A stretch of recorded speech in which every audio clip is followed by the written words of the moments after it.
Hello everyone, welcome back to our YouTube channel English honours hub. आज की video के अंदर हम रोमांटिक लिटरेचर के most important questions and answer करने वाले हैं, जो कि एग्ज़ाम पॉइंट ऑफ व्यू से बहुत इम्पॉर्टेंट है। तो हमारा पहला क्वेश्चन है रोमांटिक लिटरेचर का। The chimney sweeper's poem decisively locate Blake within the late 18th century of art as radical poetics. तो इसके अंदर हम आंसर में पहले हम पोएट के बारे में बताएंगे कि पोएट कौन थे। पहला पैरा वो आएगा और इसके अंदर हम समरी बता देंगे इस पोम की या जो चिमनी स्वीपर है। तो पहले हम इंट्रोडक्शन देंगे 18th सेंचुरी का कि विलियम ब्लेक की जो पोम थी चिमनी स्वीपर, वो बहुत चैलेंजिंग वर्क ऑफ आर्ट था। तो इन्होंने आइडियलाइज डिस्क्रिप्शन जो लोग देते थे चाइल्डहुड का कि बहुत अच्छा चाइल्डहुड होता है बच्चों का, बट इन्होंने हार्श रियलिटीज़ बताई हैं कि कैसे एक्सप्लॉइट किया जाता है यंग चिमनी स्वीपर को, उनसे चाइल्ड लेबर कराया जाता है। और ये बोल्ड अप्रोच से वो एक रेडिकल फिगर हैं लिटरेरी लैंडस्केप एरा में। ब्लेक की जो दो पोम्स हैं, चिमनी स्वीपर इनोसेंस और चिमनी स्वीपर एक्सपीरियंस, ये कंट्रास्ट होते हैं इमेजिनेटेड इनोसेंस ऑफ चाइल्डहुड, और दूसरे में हमें देखने को मिलता है हार्श रियलिटीज़ चिमनी स्वीपिंग की। इनोसेंस में हम देखते हैं यंग चिमनी स्वीपर के बारे में, जहाँ पे वो हेवन में है अपनी ड्रीम्स में, वहाँ पे उसकी सफरिंग एंड हो जाती है और वो चाहता है कि वो एक डिज़ायर्ड पैराडाइज में चला जाए जहाँ पे वो खुश रहे। बट जब हम देखते हैं चिमनी स्वीपर एक्सपीरियंस में, उसके इल्यूजन्स शैटर हो जाते हैं जब वो बड़ा हो जाता है, और फिर वो बताता है कि क्या उसके हार्श पनिशमेंट्स उसको इंड्योर करने पड़ते हैं as in chimney sweeper life में। उसका फेस कवर हो जाता है सूट में। और ये जो पोम है कंक्लूड करती है कि अडल्ट्स अपने प्रॉफिट के लिए किसी को भी लेबर बना सकते हैं, और किसी का भी जो चाइल्डहुड है, मतलब जो हेवन में होना चाहिए, उसको मिजरी में बना देते। पता चलता है कि कैसे फिजिकल और इमोशनल डिग्रेडेशन देखने को मिल रहा है चिमनी स्वीपर का। इधर इन्होंने रिपीटेड फ्रेज यूज़ किया है वी ब्लैक थिंग, जो बताता है वल्नरेबिलिटी उन चिमनी स्वीपर की। इधर हम कंक्लूजन देखते हैं। हमने अभी तक क्या पढ़ा? अभी तक हमने पढ़ा यंग चिमनी स्वीपर्स कैसे चैलेंज करते हैं ये सोसाइटी को, यंग चिमनी स्वीपर के बारे में बताते हैं, फिर जब वो बड़ा हो जाता है उसकी हार्श रियलिटीज़ बताते हैं, और ये कन्फ्रंट करते हैं ये अनकंफर्टेबल ट्रुथ। जब उस सोसाइटी में 18th सेंचुरी में जब वो बस अच्छी चीज़ें बताते थे चाइल्डहुड के बारे में, इन्होंने कुछ बच्चों के चाइल्डहुड के बारे में अनकंफर्टेबल ट्रुथ्स बताए, और इसीलिए इनको रेडिकल वॉइस, इनकी वॉइस को कहा गया है। इनकी पोम्स पावरफुल क्रिटिक हैं सोशल इनजस्टिस के लिए, और इन ये कॉल करते हैं एम्पैथी जो most vulnerable member of society है उनके लिए। नेक्स्ट क्वेश्चन पे बढ़ते हैं। नेक्स्ट क्वेश्चन है in Frankenstein Mary Shelley interrogates a very idea of monstrosity. तो अपनी ग्राउंड ब्रेकिंग नॉवल फ्रैंकेनस्टीन में Mary Shelley traditional concept monstrosity का बताती हैं कि क्या डिफरेंस है मॉन्स्ट्रोसिटी और ह्यूमन में। वो एक्सप्लोर इधर करती हैं। खाली मॉन्स्ट्रोसिटी फिजिकल अपीयरेंस पे नहीं होता या कोई वायलेंट एक्ट नहीं है, बट इधर उसको मॉन्स्टर किसने बनाया, किन चीज़ों से वो मॉन्स्टर बना। सोसाइटल रिजेक्शन, आइसोलेशन और लैक ऑफ एम्पैथी से उसको मॉन्स्टर बनाया गया। शेली का क्रिएचर को सब मॉन्स्टर बोलते हैं क्योंकि उसका अपीयरेंस बहुत अजीब सा है, बट जो उसका अपीयरेंस है फिर भी वो जेंटल था, इंटेलिजेंट नेचर में था, उसको एक कंपेनियन चाहिए था, उसको लोग चाहते थे कि वो लोगों से एक्सेप्टेंस पाए, बट लोग उसे फियर करते थे उसकी फिजिकल डिफॉर्मिटी की वजह से, जिसकी वजह से उसको फियर रहता था लोगों से। आगे हम देखते हैं कि जो मैरी शेली है उन्होंने एक क्रिएचर की गुडनेस के बारे में बताया हुआ है, बट जो विक्टर था उसने अपने क्रिएचर को अबैंडन कर दिया और लीव कर दिया कि वो अपना फेस करता रहे वर्ल्ड और हॉस्टिलिटी, जबकि उसको सिखाना चाहिए था एज ए ह्यूमन। इधर वो डेल्व करती है क्या इफेक्ट्स हो सकते हैं आइसोलेशन के, प्रेजराइज के, लैक ऑफ एम्पैथी के, पर इन्हीं चीज़ों की वजह से एक मॉन्स्टर क्रिएट हो सकता है ह्यूमंस में भी और ऐसे क्रिएचर में भी।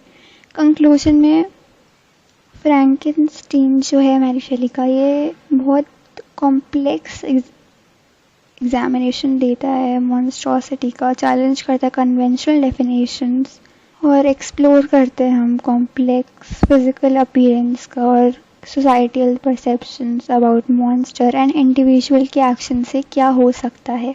तो नेक्स्ट क्वेश्चन, हमारा question number 3, monster is the hero, Victor not the real hero, elaborate the statement. तो मैरी शेली प्रेजेंट करती है complex portrayal heroism on monstrosity में, चैलेंज करती है परसेप्शन इन कंसेप्ट के बारे में। विक्टर, जो लोगों को लगता है कि मेन प्रोटैगनिस्ट है, उसने क्रिएचर बनाया उसको मॉन्स्टर का लेबल करके। जो रियल हीरो है स्टोरी का, ये ऐसे एक्सप्लोर करेगा क्रिएचर की हीरोइक क्वालिटीज मैं आपको बताने वाली हूँ, और विक्टर के एक्शंस की वजह से क्या क्या बुरा होता है उसी की लाइफ में। जो क्रिएचर है उसकी हीरोइक क्वालिटीज बहुत एविडेंट हैं उसके जेंटल और कंपैशनेट नेचर में।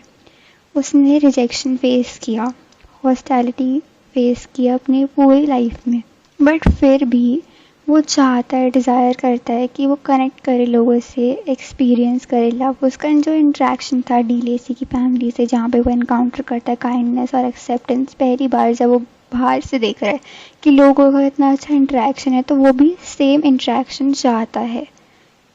और कंट्रास्ट में विक्टर का हमें विलन साइड देखने को मिलता है, जब वो बहुत ज़्यादा ऑब्सेस्ड रहता है साइंटिफिक परस्यूट से। विक्टर ने एक क्रिएचर को बनाया बट उसको ऐसे ही छोड़ दिया और उसको कॉन्सिक्वेंस भी नहीं देके, वो चाहता है उसको ऐसे छोड़ दिया और मतलब कि देखने दिया कि अपना वर्ल्ड देखो। उसका एक अपीयरेंस देखे खुद डर गया, जबकि उसने खुद ही उसको बनाया था। तो इसी बिहेवियर की वजह से रिजल्ट आया कि ट्रैजिक इवेंट्स आए विक्टर की लाइफ में, और उसकी वजह से उसके लव्ड वंस की भी डेथ हो गई, और लास्ट में क्रिएचर का भी डेथ हो जाती है। तो इधर हम देखते हैं कि मॉन्स्टर्स अपीयरेंस के बाद भी क्रिएचर के अंदर एक कैपेसिटी है एम्पैथी और अंडरस्टैंडिंग की, जो विक्टर के अंदर नहीं है। वो रिकॉग्नाइज करता है कि उसने क्या सफरिंग कॉज की है, और फिर उसको बुरा भी लगता है। बट विक्टर दूसरी साइड सेल्फ अब्जॉर्प्शन में है और वो नहीं चाहता अपने एक्शन की रिस्पॉन्सिबिलिटी लेना। कंक्लूजन में देखते हैं कि मैरी शेली ने एक कॉम्प्लेक्स पोर्ट्रेल दिया हीरोइज्म और मॉन्स्ट्रोसिटी में। इधर विक्टर जो है वो क्रिएचर को बनाता है, उसके अंदर क्वालिटीज़ हैं विक्टर जैसे सेल्फ प्रिजर्वेशन और रिगार्ड करता है वेलबींग दूसरों का। बट जो क्रिएचर है उसके अंदर ट्रेडिशनल अंडरस्टैंडिंग जो है हीरोइज्म की या डेफिनेशन, उसके अंदर सारी क्वालिटीज़ हैं। अब अपना नेक्स्ट क्वेश्चन नंबर 4 देखते हैं। क्वेश्चन नंबर 4 में देखते हैं कि romantic poetry defines conventional poetic forms, elaborate with reference to any of Shelley and Keats poem. इसमें हमें शेली और कीट की अपने कोर्स में से कोई पोम देनी है, तो पहले इंट्रोडक्शन देख लेते हैं। रोमांटिक एरा एक सिग्निफिकेंट ट्रांसफॉर्मेशन है इंग्लिश लिटरेचर के लिए, जैसे हमने पढ़ा। पर्सी बाइसी शेली और जॉन कीट चैलेंज करते हैं इसके नॉर्म्स और स्ट्रक्चर, और न्यू जॉनर लाते हैं और एक्सपैंड करते हैं उसके पोटेंशियल को। शेली की ओzymandias के बारे में बात करते हैं। ये एक नोटेबल वे है रोमांटिक पोएट ने पोएटिक फॉर्म्स में एक्सपेरिमेंट किया अपने सोनेट स्ट्रक्चर के साथ। एक सोनेट वो होता है जिसके अंदर 14 लाइंस होती हैं, उसके अंदर स्पेसिफिक राइमिंग स्कीम होती है, मीटर होता है, जो पॉपुलर है रेनेसा पीरियड से। बट रोमांटिक पोएट जैसे शेली और कीट ने इस ट्रेडिशनल स्ट्रक्चर में न्यू वेरिएशन लाया और एक्सप्लोर किया न्यू फॉर्म और एक्सप्रेसिव पॉसिबिलिटीज़।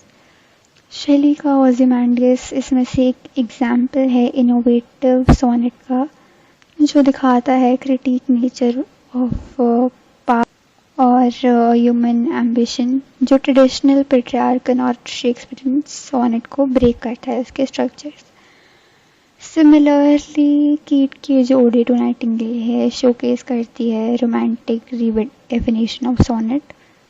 पोम के अंदर हम देखते हैं कैसे सेलिब्रेट होती है ब्यूटी और ट्रांसफॉर्मेटिव पावर नाइटिंगेल के सॉन्ग की, जो डिफरेंट है ट्रेडिशनल सोनेट से, और इसमें रेगुलर राइम स्कीम है और मीटर है। इससे फ्लेक्सिबली अलाउ होता है किड्स को कि वो कुछ भी कैप्चर कर सकता है नाइटिंगेल के सॉन्ग के बारे में, और कोई बाउंड्रीज नहीं है इसके अंदर, वो कुछ भी एक्सप्लोर कर सकता है, डिस्क्राइब कर सकता है अपनी पोएम में। कि एक्सपैंडिंग थीमेटिक्स पॉलिटिकल कमेट्री का और ह्यूमन इमोशंस का क्या है, बियॉन्ड इनोवेशन इन्होंने किया, सोनेट का स्ट्रक्चर चेंज किया, शेरी ने ओzymandias में फॉर इंस्टेंस पॉलिटिकल और सोशल कमेंट्री दिखाई थ्रू इमेजरी पोयम में कि फॉलन स्टैचू दिखाया, वास्टनेस दिखाई, एम्प्टी डेजर्ट का लैंडस्केप सर्व करता है, फ्रेजाइलिटी की ह्यूमन ने अभी तक क्या अचीव करा है और अभी तक बहुत चीज़ें डिके नहीं करी।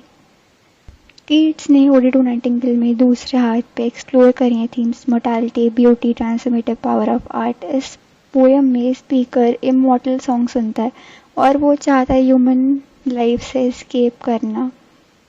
नाइटिंगेल सॉन्ग एक सिंबल बन जाता है उसके आर्टिस्टिक एक्सप्रेशन का और पावर का, जो इमेजिनेशन हमें ले जाती है अपनी रियलिटी से बाहर और हम इमेजिनेट करने चाहते हैं। ये वाला song ode to nightingale. Next हम कंक्लूजन देखते हैं कि रोमांटिक पोएट जैसे कि पर्सी बाइसी शेली और रोमांटिक पोएट जॉन कीट्स ने रीडिफाइन करा पोएटिक फॉर्म को और एक्सपैंड किया पोएटिक एक्सप्रेशन के लिए स्कोप। इन दोनों ने एक्सपेरिमेंट किया सोनेट के स्ट्रक्चर के साथ और न्यू वेरिएशंस ऐड किए और एक्सप्लोर करा फॉर्म एक्सप्रेसिव पॉसिबिलिटी के लिए और एक्सपैंड करी थीम्स के लिए रेंज और गए एरियाज में जैसे कि political commentary, social critic and explore करा ह्यूमन इमोशनल एक्सपीरियंसेस जो ज़्यादातर उस टाइम में नहीं पोएट्स कर पाते थे। नेक्स्ट क्वेश्चन पे आते हैं, nature in romantic text is merely descriptive in function, would you agree? Give a detailed analysis of any text in your course. तो टिंटन एबी का इसमें एग्जाम्पल दे सकते हैं। जो विलियम वर्ड्सवर्थ है उसने अनडिनाइबली रिच डिस्क्रिप्शन दिया है नेचर का, जिसके फंक्शन बहुत ज़्यादा है। नेचर कैसे सर्व करता है कैटलिस्ट इंट्रोस्पेक्शन के लिए, सोर्स स्पिरिचुअल कनेक्शन के लिए और सिंबल ऑफ मेमोरी और चेंजेस के अंदर हम ये पढ़ने वाले। पहला, नेचर कैसे कैटलिस्ट बनता है इंट्रोस्पेक्शन के लिए।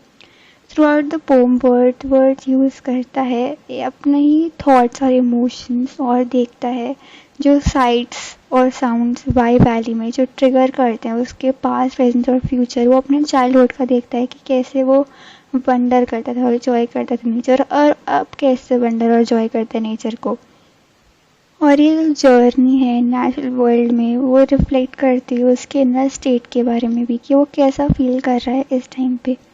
नेचर कैसे बन सकती है सोर्स ऑफ स्पिरिचुअल कनेक्शन। तो वर्ड्सवर्थ के नेचर खाली ब्यूटीफुल लैंडस्केप नहीं है बट एक सोर्स भी है स्पिरिचुअल कनेक्शन के लिए, जहाँ पे उसको पीस मिलता है, सोलेस मिलता है नेचुरल वर्ल्ड में, और इधर वो बहुत अच्छा फील करता है मटेरियलिस्टिक वर्ल्ड से बाहर निकलने के लिए। Nature as symbol of memory and change. तो नेचुरल वर्ल्ड इधर सिंबल देता है मेमोरी और चेंज का टिंटन एबी में। विलियम वर्ड्सवर्थ रिविजिट करते हैं वाई वैली में 5 साल बाद, तो रिमाइंडर करता है कि पैसेज हो चुका है टाइम और कंसिस्टेंसी नेचर कैसे है कि जो फिजिकल लैंडस्केप है वो अनचेंज्ड है बट जो पोएट है उसका पर्सपेक्टिव उसको देखने का अब चेंज हो गया। और एक कंट्रास्ट करते हैं कि कैसे नेचर वैसे का वैसा ही है बट ह्यूमन एक्सपीरियंसेस बदलते रहते हैं, और ये सेंट्रल पोम थीम है इस पोम का, इसके सेंटर है इस पोम में। अब देखते हैं एग्जाम्पल्स देख सकते हैं हम कि क्या देखने को मिलता है इस पोम में। कि ये जो लाइंस हैं ये 31 से 33 इधर बताते हैं कि वर्ड्सवर्थ अपने पास्ट एक्सपीरियंसेस जो है उससे कैसे रिलेट करता है अपने प्रेजेंट परसेप्शन, और उसके लिए कैसे नेचर एक्ट कर रहा है कैटलिस्ट इंट्रोस्पेक्शन के लिए और मेमोरी के लिए। लाइंस 54 और 56, ये जो लाइंस आप देख रहे हैं इसकी हाईलाइट करती हैं shift of Wordsworth perspective nature से यूथफुल वंडर्स पहले वो कैसे अंडरस्टैंड करता है और अब कैसे इंटरकनेक्ट करता है अपने ह्यूमन एक्सपीरियंस से। ये लाइंस है 93 से 95, आप पढ़ सकते हैं। ये लाइंस इलस्ट्रेट करती हैं नेचुरल वर्ल्ड कैसे उसके अंदर स्पिरिचुअल फीलिंग्स ला रहा है, उसको कनेक्ट करता है नेचुरल वर्ल्ड से, उससे कनेक्ट करता है। इसमें हम कंक्लूजन देखते हैं कि कैसे टिंटन एबी में नेचर कैटलिस्ट बनता है इंट्रोस्पेक्शन के लिए, स्पिरिचुअल कनेक्शन के लिए और मेमोरी चेंज के लिए। नेक्स्ट क्वेश्चन पे आते हैं। The work of romantic writer depict profound engagement with the contemporary world, discuss any text. तो इसके अंदर हम डिस्कस करेंगे कुबला खान के बारे में, जो एक रोमांटिक एंगेजमेंट रही है कंटेम्प्रेरी वर्ल्ड की। कुबला खान हमें अपीयर करते हैं कि वो एस्केप करना चाहते हैं ड्रीम लाइक इमेजरी में, और ये एंगेजमेंट मैनिफेस्ट हो सकती है बहुत सारे वेज में। नीचे देखते हैं रोमांटिक एंगेजमेंट के बारे में। पहला इसमें पोम में हमें देखने को मिलता है क्रिटिक ऑफ कोलोनाइजेशन। तो पोम जो है इसके अंदर देखते हैं हम, जो कुबला खान है पोएट, उनके बारे में डिस्क्राइब करते हैं कि उनको डिग्री स्टेटली प्लेजर डूम चाहिए ज़नाडू में, जो कि बताता है कि वो चाहते हैं अपना कंट्रोल फॉरेन लैंड्स के ऊपर भी। नेक्स्ट है एक्सप्लोरेशन ऑफ सबलाइम, मतलब कि वो और भी चीज़ें बनाना चाहते हैं अपने राज्य में, जैसे कि stately pleasure Doom, cave of eyes. Next है कनेक्शन टू ओपियम। ओपियम के इन्फ्लुएंस में वो ये सब देख रहे हैं, उनका माइंड इमेजिनेट करा ये सारी चीज़ें। कुछ एविडेंस देख सकते हैं पोम में, जैसे कि लाइंस 1 से 2 तक, कि ओपनिंग में देखते हैं कि थीम मिल रही है कि वो अपना राज्य एक्सपैंड करना चाहते हैं और कंट्रोल चाहते हैं। नेक्स्ट लाइन 5 to 7 में वो इमेजरी दिखती है हमें कि कोलोनाइजेशन चल रहा है। 49 लाइन में हमें देखता है कि पावर ऑफ इमेजिनेशन क्या हो सकती है और क्या हम रिलिव कर सकते हैं अपने पास एक्सपीरियंस से। कंक्लूजन में हमें मिलता है कि जो ड्रीम लाइक इमेजरी चल रही है कुबला खान एज करता है important issue colonization, sublime, power of imagination, poet के अपने स्ट्रगल चल रहे हैं, ये सब हमें इसमें देखने को मिलता है। क्वेश्चन नंबर 7 है central criticizing in romantic poetry is the loss of an earlier of joy and hope. Discuss any poem of Wordsworth and Coleridge. तो इधर हम देखने वाले loss of Joy hope romantic lament में थ्रू लंडन जो लिखा है विलियम वर्ड्सवर्थ ने, और रिजेक्शन जो लिखा है सैमुअल टेलर कॉलरिज ने। हम लंदन में देखते हैं कि जो वर्ड्सवर्थ इधर पिक्चर देते हैं हमें लंदन सिटी के बारे में, जिसमें नेचुरल ब्यूटी नहीं है जो पहले थी और जो चेरिश करती थी। वो चाहते हैं कि ये सब वापस आ जाए जो वो चाहते थे। पोएम फील करवाती है कि पोएट वो एलिनेशन फीलिंग है और डिस्पेयर में है वो, जैसे कि कुछ लाइन्स हैं fresh woods and passion new, वो अपने यूथ टाइम के वापस चाहते हैं लाइन, जैसे कि the heart of man is alienated from itself and earth is sick. मतलब वो चाहते हैं कि ये सब वापस ना हो उनके साथ और उनको लॉस फील हो रहा है मॉडर्न वर्ल्ड का। ओडेट में देखते हैं जो डिजेक्शन का है, कॉलेज एक्सप्रेस करते हैं अपने पर्सनल सेंस कि जो उनका यूथफुल आइडियलिज्म था जब वो जॉय करते थे पोइट्री में, अब वो नहीं फील करते हैं, वो अपने मेंटल स्टेट में ट्रैप्ड फील करते हैं। लाइन चलती है grief without pang void dark drear and my shaping spirit of imagination. ये बताते हैं कि उनका सेंस जो था पोइट्री लिखने का वो सब वापस चला गया। इसमें हम कंपैरेटिव एनालिसिस दे सकते हैं कि जो दोनों पोम है वो क्या थीम एक्सप्लोर करें, लॉस्ट और जॉय का, और हाईलाइट करें अर्बनाइजेशन और इंडस्ट्रियलाइजेशन का इफेक्ट क्या हुआ है ह्यूमन स्पिरिट में, और रिप्लेस करते हैं नेचुरल ब्यूटी को और एक सेंस दे रहे हैं एलिनेशन को और डिस्पेयर का लोगों में। बट इनमें डिफरेंस भी है। वर्ड फोकस करते हैं कनेक्शन लॉस नेचर से, ह्यूमन मीट स्ट्रक्चर की वजह से ह्यूमन स्पिरिट जा रहे लोगों में से। कॉलेज अपना पर्सनल लॉस के बारे में बता रहे हैं कि उनके अंदर की जो पोएटिक फीलिंग थी, इंस्पिरेशन है, वो सब जा चुकी है। कंक्लूजन में देखते हैं कि ये जो दो पोम्स हैं ये इम्पैक्ट क्या दे रही हैं ह्यूमन साइकी पे, और इन सिंपलर टर्म हम देख सकते हैं कि जॉय और होप लोगों में से जा रही है कुछ चीज़ों की वजह से। और यहाँ पे हमारा वीडियो ख़त्म होता है। यहाँ तक देख लिए तो लाइक शेयर कमेंट सब्सक्राइब करते हुए जाना, और ये आपको PDF टेलीग्राम पे मिल जाएगा, आप वहाँ पे जाके देख सकते हैं। एंड आई होप आपको समझ आ गया होगा ये अच्छे से। अगर आपको नहीं समझ आया तो आप कमेंट डाउन कर सकते हैं। And thanks for watching, bye bye. खत्म, बाय बाय, टाटा, गुड बाय।